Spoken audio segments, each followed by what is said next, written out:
Vivid is an important event for the creative industry because it not only encourages creative endeavors, but it also cultivates it. My name is Renzo B Larriviere. And I'm Zara Pasfield. We're based in Sydney, Australia. And we're from Atelier Sisu. Our artwork for Vivid Sydney is Ephemeral, and it's going to be in Darling Harbour this year.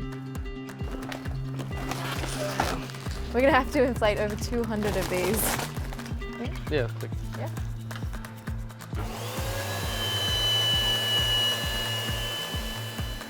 The experience for Ephemeral is twofold, so we want people to be able to see it from afar, from the edge of the harbour, but we also want to invite the audience to walk through the floating walkway and immerse themselves in the sculpture.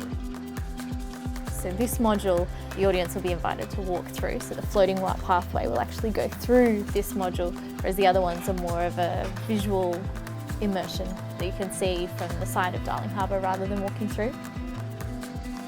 I think what's really exciting about Ephemeral on Darling Harbour is that we're going to get to choreograph the whole experience from the audience. You know, it's a huge site full of over 200 spheres that the audience is really able to immerse themselves in, and we really can't wait to see how Sydney reacts to that.